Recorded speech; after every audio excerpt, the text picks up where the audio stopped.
जीवन में बहुत ही महत्वपूर्ण होती है यह अग्नि। यह अग्नि ही है जो ऊर्जा बनकर हमें जीवित रखती है।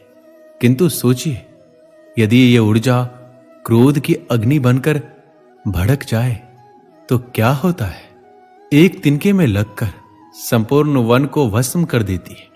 उसी प्रकार मनुष्य के क्रोध की अग्नि भी दूसरों को तो जलाती ही है, किंतु उससे पूर्व स्वयं उसे भस्म कर देती है।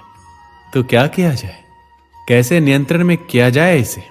उत्तर है, इसमें जल मिलाकर जल की भांति बहने दीजिए इसे।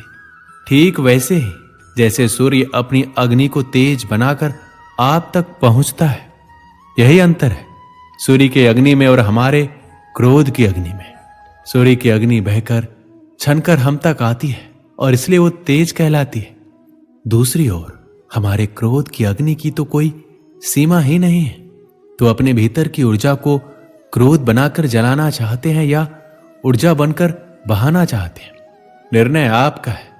श्री कृष्ण कहते हैं, व्यक्ति को सदैव बुराई से बचकर रहना चाहिए। अगर कोई बुरा कर्म करता है तो वह कर्म उसको अपने जीवन में ही भोगना ही पड़ता है। जिस प्रकार बछिया झुंड में भी अपने मां को ढूंढ ही लेती है, वैसे ही कर्म का फल आपको हजारों के भीड़ में भी ढूंढ लेगा। श्री कृष्ण जगत के स्वामी हैं। वह कण कण में निवास करते हैं। छोटे से छोटे जीव के हृदय में ईश्वर का वास होता है। उस जीव को कष्ट का अनुभव होना ईश्वर को कष्ट का अनुभव कराता है।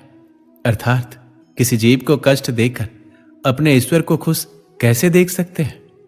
जीवन में आगे बढ़ने के लिए, अपनी अलग पहचान बनाने के लिए यदि आपको क्रांतिकारी बनना पड़े तो इससे पीछे ना हटे। कहने का सीधा सा मतलब है, जरूरत के हिसाब से खुद में बदलाव करें और समाज के बारे में ना सोचते हुए अपने काम पूरा करें। जीवन में दोस्तों की भूमिका बहुत अहम होती है। हम हमेशा यही सुनते हैं कि दोस्तों की पहचान हमेशा मुश्किल वक्त में ही होती है। जिस तरह भगवान कृष्ण ने पांडवों के मुश्किल वक्त में उनका साथ दिया था, वैसे ही आपको भी अपने दोस्तों का साथ देना चाहिए।